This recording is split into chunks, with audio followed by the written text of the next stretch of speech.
Hello and welcome दोस्तों, स्वागत है आपका हमारे यूट्यूब चैनल पर। आज हम बात करेंगे प्रैक्टिस सेट नंबर फर्स्ट। हम स्टार्ट कर रहे हैं सीरीज, ठीक है। तो यहाँ पर आपको प्रैक्टिस सेट देखने के मिलेंगे। आगामी एग्जाम्स जो आपके हैं, एक अपकमिंग एग्जाम्स, उनके लिए काफ़ी इंपॉर्टेंट सीरीज हो सकती है। तो चलिए देखते हैं आज का अपना पहला प्रश्न। प्रश्न नंबर फर्स्ट है आपका, हिंदी गज़लों का राजकुमार किसे कहा जाता है? तो हिंदी गज़लों का राजकुमार दुष्यंत कुमार को कहा जाता है। इसका सही जवाब हो जाएगा ऑप्शन नंबर बी। तो बी सही जवाब हो जाएगा, आपका बी सही जवाब हो जाएगा। अगला प्रश्न है, जड़िया कवि के रूप में जाना जाता है किस? जड़िया कवि के नाम से किसे जाना जाता है, कौन प्रसिद्ध है? इस तरह से आपको पूछा जा सकता है। तो इसका सही जवाब हो जाएगा नंददास। अगला प्रश्न जो हमारा है प्रश्न नंबर 3, माटी हो गई सोना कीर्ति जो है वो किसकी है या रचना किसकी है? इस तरह से आपसे अगर पूछा जाता है तो कन्हैयालाल मिश्र प्रभाकर हो जाएगा। वीडियो को पूरा देखें, बिल्कुल भी स्किप ना करें वीडियो को, और अपने दोस्तों के साथ शेयर करें। वीडियो आपको अच्छी लगती है यदि है ना, तो चैनल को सब्सक्राइब करें, नोटिफिकेशन बेल को दबा कर रख लें, जिससे कि आने वाली नोटिफिकेशन आपको मिल जाए जल्द से जल्द, ठीक है। और हमारा जो अगला प्रश्न है, 3 बेर खाती थी वे 3 बेर खाती है। तो ये अलंकार से संबंधित प्रश्न भी आपको कई बार देखने के लिए मिलते हैं। तो इसमें आपका सही जवाब हो जाएगा यमक अलंकार, इसका सही जवाब हो जाएगा। मुख मयंक सम मंजू मनोहर में अलंकार कौन सा है? तो उपमा अलंकार इसका सही जवाब हो जाएगा, ठीक है। अगला प्रश्न जो है, उच्चारण में प्रयुक्त संधि। अब संधियों से संबंधित प्रश्न आपको देखने के लिए मिलते हैं, तो इसका आपको देखना है। तो आपको व्यंजन संधि इसका सही जवाब हो जाएगा, उत्तधन चारण हो जाता है। अगला प्रश्न 7वां नंबर प्रश्न है, निरोग में प्रयुक्त संधि कौन सी होती है? तो विसर्ग संधि हो जाता है, निधन रोग हो जाता है, इसका सही जवाब। अगला प्रश्न है, निर्वासित में प्रत्यय है, तो यहाँ पर इत हो जाएगा आपका सही जवाब। पूर्व पद में प्रत्यय होता है। तो अगला प्रश्न हमारा है, निशाचर में कौन सा समास है? निशाचर में आपका सही जवाब हो जाएगा बहुव्रीहि। मतलब कि इस शब्द में निशाचर शब्द से अगर कोई शब्द अलग बन रहा है तो यहाँ पर वो बहुव्रीहि समास हो जाएगा। निशाचर कौन होता है? रात्र में चलने वाला। जैसे रात में चलने वाले को क्या कहते हैं? निशाचर कहते हैं। तो यहाँ पर राक्षस होता है रात में चलने वाला, तो इसका सही जवाब हो जाएगा बहुव्रीहि समास, ठीक है। इस तरह से इसको समझ लो। अगला प्रश्न है, विनायक शब्द का पर्यायवाची है। विनायक, ठीक है, सभी कार्य को सिद्ध करने वाला कौन है? तो गणेश है, सबसे गणेश भगवान से रिलेटेड है, तो आपको गणेश का सही जवाब हो जाएगा। अगला जो प्रश्न है हमारा, विहंगम। विहंगम दृष्टि का अर्थ है सम्यक दृष्टि, ठीक है, इसका सही जवाब है। अगला प्रश्न है, हो सकता है राम का काम बन जाए। तो यह किस प्रकार का वाक्य है? तो यह संदेश कैसा वाचक है? तो संदेह इसमें आ रहा है, हो सकता है या नहीं भी हो सकता है, तो इसका सही जवाब हो जाएगा संदेहवाचक। अगला प्रश्न है, संज्ञा के जिस रूप से वस्तु की जाति का बोध होता है उसे कहते हैं, क्या कहते हैं? लिंग कहते हैं। अगला प्रश्न है हमारा, जिन भाववाचक संज्ञाओं के अंत में अव, पन और पा आता है तो उन्हें कहते हैं पुल्लिंग कहते हैं। जैसे कि मोटापा हो गया, अपनापन हो गया, ठीक है। इस तरह के जब शब्द आते हैं, अगर उनके अंत में ये शब्द होते हैं तो हम एक तरह से उनको सीधे सीधे डिफाइन कर सकते हैं कि ये आपके पुल्लिंग या मेलेनिन कैसे हैं, वर्ड्स हैं, ठीक है, मेलेनिन वर्ड्स हो जाएंगे आपके। अगला है प्रश्न, कौन सा शब्द भ्रमर, भ्रमर का मतलब घूमने वाला, इनसे संबंध नहीं रखता है?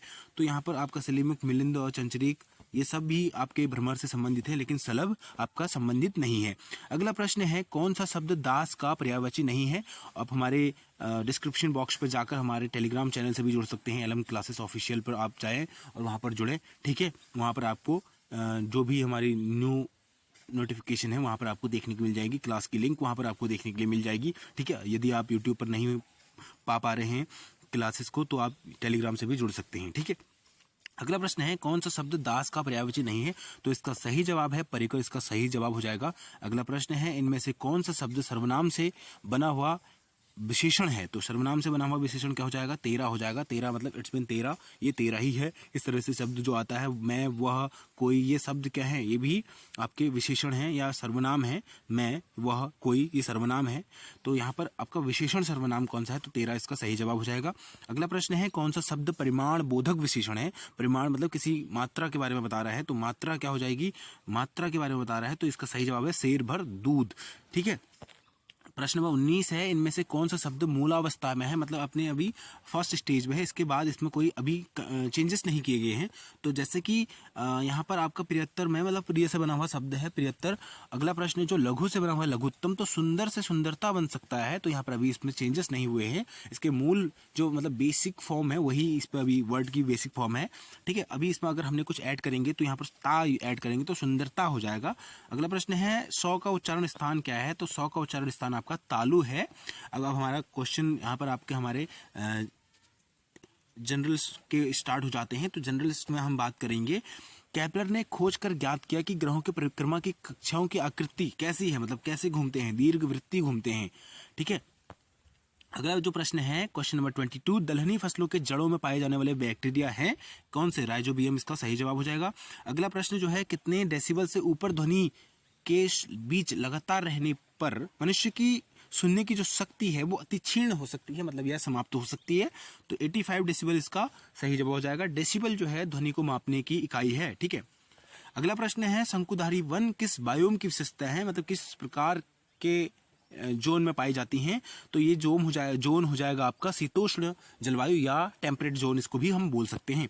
अगला प्रश्न है, दुकानों एवं सुपरमार्केट में जो बारकोड वाला लेजर होता है वो मतलब कैसा लेजर होता है, उसका नाम क्या बोलते हैं, तो एक्साइमर लेजर इसका सही जवाब हो जाएगा। अगला प्रश्न है, ध्वनि तरंगे होती हैं, ध्वनि तरंगे कैसी होती हैं, अनुदैर्ध्य तरंगे होती हैं, इसका सही जवाब है। अगला प्रश्न क्वेश्चन नंबर 27 है, भारत में कुल विद्युत शक्ति में जल विद्युत शक्ति का कितना योगदान है, तो इसका सही जवाब हो जाएगा 5वां भाग, 1/5, इसका 1/5 हो जाएगा। अगला प्रश्न है, DDT क्या है, एक है क्या है, तो कीटनाशी है, मतलब ठीक है।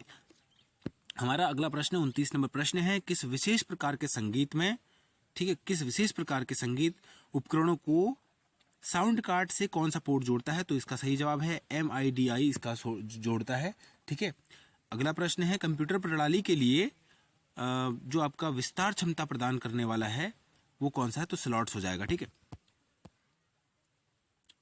ठीक, तो जो अगला प्रश्न है, यहाँ पर अगला प्रश्न है, भारत के प्रथम 3 विश्वविद्यालय की स्थापना किस वर्ष हुई थी, तो 1857 में, इसका सही जवाब हो जाएगा। अगला प्रश्न है, सैलों का अध्ययन किया जाता है पेट्रोलॉजी के अंतर्गत, इसका सही जवाब हो जाएगा। या इससे इस तरह से पूछा जा सकता है कि चट्टानों का अध्ययन, ठीक है, रॉक्स का, ऐसे पूछा जा सकता है, रॉक्स की स्टडी किस, अब इस तरह से भी आपको प्रश्न पूछा जा सकता है, मतलब ठीक है। कभी कभी रॉक्स हिंदी में भी लिख देते हैं, तो इस तरह से भी पूछा जाता है। MS वर्ल्ड की स्पेलिंग चेक करने के लिए कौन सा प्रोग्राम यूज किया जाता है, तो इसका सही जवाब है स्पेशल चेक होता है, स्पेल चेक, ठीक है। अगला प्रश्न है, उच्च ज्वार मतलब हाई टाइड एंड हाई एब के बीच में, निम्न एब के बीच में, एब टाइड जो बोलते हैं हम, ज्वार भाटा, ठीक है। जो आपका एब है और उसके टाइड है, उसके बीच का जो समय होता है जब जल स्तर न्यून हो जाता है, तो उस समय को क्या कहते हैं, तो इसको भाटा कहते हैं, ठीक है। अगला प्रश्न ऑप्शन नंबर ए इसका सही जवाब हो जाएगा इस प्रकार। अगला प्रश्न है, वाटरलू के युद्ध के बाद नेपोलियन को निर्वासन में कहाँ भेजा गया था, तो सेंट हेलेना द्वीप पर भेजा गया था, ठीक है। अगला जो प्रश्न है, अगला प्रश्न कह रहा है, अगला प्रश्न आप क्वेश्चन नंबर 57 हो जाएगा, कितना प्रश्न है, एक बार रिपीट करते हैं। हाँ, 37 प्रश्न है। 37 प्रश्न है, मुस्लिम लीग ने भारत के विभाजन की बात सबसे पहले कब की, तो इसका सही जवाब हो जाएगा 1940 में, 1940।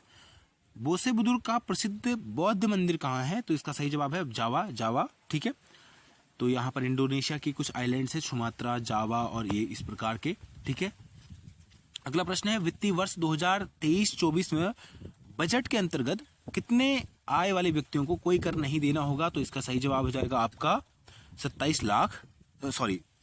लाख, ठीक है, 7 लाख इसका सही जवाब हो जाएगा, 7 लाख। अगला प्रश्न है, निम्नलिखित में से किस कोटि के कामगारों को खेतीहर कहा जाता है, तो इसका सही जवाब है जो दूसरों की खेती पर मतलब जमीनों पर खेती करते हैं उनको हम खेतीहर कहा जाता है। अगला प्रश्न है, कौन सा देश अपने 75वें या 75वें स्वतंत्रता दिवस पर पंडित जवाहरलाल नेहरू के चित्र सहित डाक टिकट जारी करेगा, तो इसका सही जवाब हो जाएगा आपका श्रीलंका, इसका सही जवाब है। अगला प्रश्न है, विश्व योग दिवस पहली बार कब मनाया गया था, तो इसका सही जवाब है 2015 में, ठीक है। अगला प्रश्न है, भारत में स्थापित पहला परमाणु संयंत्र कौन सा है, तो इसका सही जवाब है तारापुर। अब आपको कमेंट बॉक्स में बताना है कि तारापुर कौन से स्टेट में है। तो चलिए बढ़ते हैं अपने नेक्स्ट प्रश्न पर। नेक्स्ट प्रश्न कहता है, 1930 के दशक में इकोनॉमिक क्राइसिस किस देश को देखने के लिए, मतलब आर्थिक संकट कहाँ देखने के लिए मिले, तो यहाँ पर आपका यूएसए इसका सही जवाब हो जाएगा। यूएसए में इकोनॉमिक क्राइसिस 1930 के दौर पर आपको देखने के लिए मिला। राज्यपाल की अनुपस्थिति में उसके कार्यों का निर्वहन कौन करता है, तो इसका सही जवाब हो जाएगा उच्च न्यायालय का मुख्य न्यायाधीश करता है। ठीक है, अगला प्रश्न है मोनेक्स अभियान निम्नलिखित में से किस देश के बीच एक संयुक्त उद्यम था, और यह इसका सही जवाब होगा भारत और सोवियत संघ के बीच में, या रशिया कह सकते हो आप इसे अभी का। विश्व जैव विविधता दिवस कब मनाया जाता है, तो इसका सही जवाब है 22 मई। इंपॉर्टेंट प्रश्न है जम्पुई पर्वत श्रृंखला भारत के किस निम्नलिखित में से किस राज्य में स्थित है, तो इसका सही जवाब हो जाएगा आपका त्रिपुरा।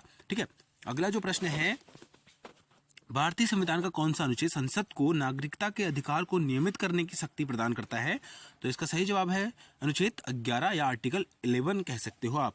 ठीक है, अगला प्रश्न है भारतीय संविधान के अनुच्छेद 19 में वर्णित स्वतंत्रताएं या फ्रीडम्स जो वहां पर मिली हैं निम्नलिखित में से किसको प्राप्त हैं, तो यहाँ पर आप सही जवाब कहोगे कि केवल ओनली इंडियन सिटीजन के लिए ये अवेलेबल है। ठीक है, भारतीय नागरिकों के लिए अवेलेबल है। तो किस संस्था ने 17वां वैश्विक जोखिम रिपोर्ट या जो जोखिम रिपोर्ट है वो जारी किया, तो इसका सही जवाब है ऑप्शन नंबर डी विश्व इकोनॉमिक फोरम या वर्ल्ड इकोनॉमिक फोरम आप इसे कह सकते हैं, विश्व आर्थिक मंच। ठीक है, अगला प्रश्न है दक्ष किस संस्था द्वारा संचालित पेमेंट फ्रॉड रिपोर्टिंग मॉड्यूल है। दक्ष से संबंधित प्रश्न आपसे पूछा जा सकता है, तो यहाँ पर आपका जवाब होना चाहिए भारतीय रिजर्व बैंक। अगला प्रश्न है हिंदी भाषा के लिए 2022 का साहित्य अकादमी पुरस्कार किसे दिया गया है, तो इसका सही जवाब हो जाएगा बद्री नारायण। ये इंपॉर्टेंट प्रश्न है, पूछा जा सकता है, काफी बार साहित्य अकादमी से पूछे जाते हैं हिंदी से। ठीक है, अगला प्रश्न पूछे जाते हैं। अगला प्रश्न है 2023 में भारत ने निम्न में से किस देश को अंतर्राष्ट्रीय सौर गठबंधन या संगठन में शामिल किया है, तो इसका सही जवाब है कांगो इसका सही जवाब होगा। किस मंदिर में शिव की भुजाओं की पूजा की जाती है, यहाँ पर से स्टार्ट होता है हमारा उत्तराखंड का, तो यहाँ पर सही जवाब है तुंगनाथ। अगला प्रश्न है कालीमठ मंदिर किस जनपद में स्थित है, तो इसका सही जवाब हो जाएगा आपका रुद्रप्रयाग में। ठीक है, रुद्रप्रयाग इसका सही जवाब हो जाएगा। अगला प्रश्न जो है लाखामंडल में किस सदी का प्रसिद्ध मंदिर है, तो इसका सही जवाब आप कहोगे कि 17वीं शताब्दी के प्रसिद्ध मंदिर वहां पर आपको देखने के लिए मिले हैं। अगला प्रश्न है प्रश्न नंबर 58 है निम्न में से किस संस्थान को मूर्तियों का संग्रहालय कहा जाता है, किस स्थान को या संस्थान को कहा जाता है, तो ऊखीमठ इसका सही जवाब हो जाएगा। अगला प्रश्न है दिव्यांगों को आत्मनिर्भर बनाने के लिए कितने दिव्यांग विद्यालयों की स्थापना की गई है, तो इसका सही जवाब हो जाएगा 13। अगला प्रश्न है सर्व शिक्षा अभियान मूल अधिकार में शामिल हुआ कब हुआ, तो इसका सही जवाब है 1 अप्रैल 2010 को। अगला प्रश्न है किस जिले में अनुसूचित जनजातियों की संख्या सर्वाधिक है, तो इसका सही जवाब है जो आपका उधम सिंह नगर यूएस नगर हो जाएगा। अगला प्रश्न है बुक्सा बिरादरी पंचायत का सबसे मुख्य अधिकारी कौन सा होता है, तो इसका सही जवाब है ताकत इसे बोलते हैं। अगला जो प्रश्न है क्वेश्चन नंबर 63 राज्य में सबसे कम अनुसूचित जाति या शेड्यूल ट्राइब्स या शेड्यूल कास्ट की जो पॉपुलेशन है वो किस जिले में है, तो इसका सही जवाब हो जाएगा चंपावत। जो अगला प्रश्न है क्वेश्चन नंबर है 64 में हम बात कर रहे हैं अल्मोड़ा से प्राप्त जो मुद्राएं हैं किस शासक का नाम उसमें अंकित मिला है, तो इसका सही जवाब है शिवदत्त। ठीक है, अगर इस तरह से पूछता है अल्मोड़ा में जो प्राप्त मुद्राएं हैं किस शासक का नाम उस पर मुद्रित है, तो इसका सही जवाब है शिवदत्त हो जाएगा। अगला प्रश्न है श्रीदेव सुमन ने स्थापित किया, तो क्या स्थापित किया, तो यहाँ पर अभी ऑप्शन है आपके पास 4। आप बताएंगे कि गर्देश सेवा संघ को उन्होंने स्थापित या उनने बनाया था, तो कब बनाया था 1939 में इसको बनाया था। अगला प्रश्न है कंपेनियन ऑफ इंडियन एम्पायर मतलब जो उपाधि है अलंकार से ब्रिटिश शासन ने किसको विभूषित किया था या मतलब सम्मानित किया था, तो इसका सही जवाब हो जाएगा नैन सिंह रावत को। अगला प्रश्न है श्रीहरि कीर्तन सभा की स्थापना कहाँ हुई, तो इसका नैनीताल हो जाएगा सही जवाब। अगला प्रश्न है हिमालयन आर्ट पुस्तक किसकी रचना है, तो जीसी फ्रेंच इसका सही जवाब हो जाएगा। अगला प्रश्न है नौनियाली मुख्यतः किसका गीत है, तो ये बच्चों का गीत है। ठीक है, अगला प्रश्न कसार देवी मंदिर कहाँ स्थित है, तो इसका सही जवाब हो जाएगा आपका अल्मोड़ा में। अगला प्रश्न है उधम सिंह नगर का गठन कब हुआ, तो इसका सही जवाब हो जाएगा 1995 में। याद रखना है आपको ऑप्शन नंबर बी इस प्रकार सही है। पिथौरागढ़ की प्रमुख नदी कौन सी हैं, ये सभी आपको रामगंगा कालीगंगा धावरी तो आपको ये देखने के लिए मिल जाती हैं, तो इसका सही जवाब हो जाएगा ये सभी। ठीक है, अगला प्रश्न है कुमाऊं क्षेत्र में सिंचाई का मुख्य स्रोत क्या है, नलकूप इसका सही जवाब हो जाएगा। अगला प्रश्न है उत्तराखंड में सिंचित कृषि भूमि को क्या कहा जाता है, मतलब जहां पर हम सिंचाई कर सकते हैं, आपने पढ़ा होगा तालाब उपराव इजरान के बारे में आपने पढ़ा होगा, तो इसका सही जवाब है तालाब हो जाएगा। ठीक है, सबसे बेस्ट भूमि होती है ये। कुमाऊं की सबसे बड़ी झील कौन सी है? तो इसका सही जवाब है भीमताल। और गहरी की बात करेंगे तो सातताल आपका सही जवाब है। अगला प्रश्न है राज्य में निःशुल्क बोरिंग योजना कब से चलाई गई है? तो इसका 1985 से इसको चलाया गया है। अगला जो प्रश्न है उत्तराखंड में किस जिले में सिलिका सैंड उद्योग विकसित है? तो इसका सही जवाब है उत्तरकाशी में। इसका सही जवाब आप कहेंगे कि ऑप्शन नंबर ए सही है। अगला प्रश्न है उत्तराखंड का बारदोली किस स्थान को कहा गया है? तो इसका सल्ट आपको सही जवाब देखने के लिए मिलता है और कई बार आपके एग्जाम में भी पूछा गया है। ठीक है, तो अगला प्रश्न जो है हमारा खटिमा गोलीकांड कब हुआ था? खटिमा गोलीकांड आपका हुआ था 1 सितंबर 1994 को। अगला जो प्रश्न है राज्य विधानसभा की पहली उपाध्यक्ष कौन थी? तो इसका सही जवाब है विजया वर्धवाल। ठीक है, अब उपाध्यक्ष या अध्यक्ष कौन है? रितु खंडूड़ी है। आप इसका सही जवाब लगाएंगे। ठीक है, अगला प्रश्न है पौड़ी जिले की सीमा किस जिले को स्पर्श नहीं करती है? तो नहीं करती है तो बागेश्वर को। और कितने जिलों से करती है? 7 जिलों से करती है। अगला प्रश्न है उत्तराखंड में चौकी घाट कहाँ स्थित है? चौकी घाट आपका हो जाएगा नैनीताल में स्थित। अगला प्रश्न है शिवालिक क्षेत्र की ऊंचाई कितनी है? तो 700 से 1200 मीटर। इसका सही जवाब है। अगला प्रश्न है कालोका पर्वत चोटी कहाँ स्थित है? तो इसका सही जवाब है चमोली में। अगला प्रश्न है गंगोत्री पर्वत की ऊंचाई कितनी है? तो 6672। इसका सही जवाब है। चलिए बढ़ते हैं अपने नेक्स्ट प्रश्न पर। नेक्स्ट प्रश्न कहता है उर्गम परियोजनाओं से संबंधित कई बार प्रश्न आपको देखने के लिए मिलते हैं। तो यहाँ पर उर्गम परियोजना जो कहाँ पर है? कल्पगंगा नदी पर स्थित है, ये आपको पता होना चाहिए। अगला प्रश्न है जिला पंचायत की एक बैठक न्यूनतम कितने समय में होनी चाहिए? तो इसका सही जवाब हो जाएगा 3 महीने में ये होनी चाहिए। अगला जो प्रश्न है कालसी शिलालेख में उल्लेखित तालुका शब्द क्या है?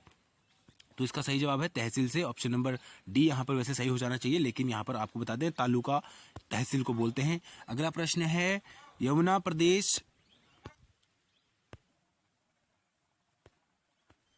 जो हमारा ये है आपका प्रश्न, तो इसका जो सही जवाब हो जाएगा आपका क्वेश्चन नंबर 90 जो है इसका सही जवाब है आपका इसका भूदेव हो जाएगा। किस कार्तिकेय पौर शासक ने बुद्ध भ्रमण की उपाधि धारण की थी? तो इसका सही जवाब हो जाएगा भूदेव। अगर हमारा ये प्रश्न छोटा है यमुना प्रदेश के यदुओं की राजधानी कहाँ थी? तो इसका जो सही जवाब है आपका हो जाएगा सिंहपुर। इसका सही जवाब है। अगला प्रश्न जिला पंचायत की गणपूर्ति संख्या कितनी होती है? तो 1/3 इसका सही जवाब है। अगला प्रश्न है हारोल नृत्य किस जनजाति द्वारा किया जाता है? हारोल नृत्य तो जौनसारी, इसका आप सही जवाब लगाएंगे। अगला प्रश्न है उत्तराखंड वैष्णवी सुरक्षा योजना किस वर्ष प्रारंभ हुई थी? तो 2018 में इसका सही हो जाएगा जवाब। ठीक है, अगला प्रश्न है नैनीताल में सबसे बड़ा भूकंप कब आया था? तो इसका सही जवाब है 18 सितंबर 1880 को। अगला प्रश्न है एक महिला की ओर संकेत करते हुए साइमन ने कहा कि वह मेरे पिता की एकमात्र बहन की पुत्री है।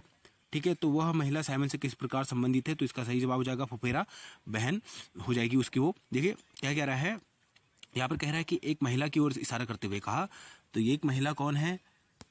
एक महिला अभी देखते हैं, इसको सॉल्व करके देखते हैं। ठीक है, देखिए यहाँ पर है साइमन इस जनरेशन में है, जनरेशन के हिसाब से इसको सॉल्व करते हैं। उसने कहा कि मेरे पिता की बहन की पुत्री है, तो मेरे पिता ये हो गए जो भी है, फादर यहाँ पर लिख रहे थे, इनकी सिस्टर ये हो गई और इनकी बेटी हो गई, इनकी डी हो गई डॉटर।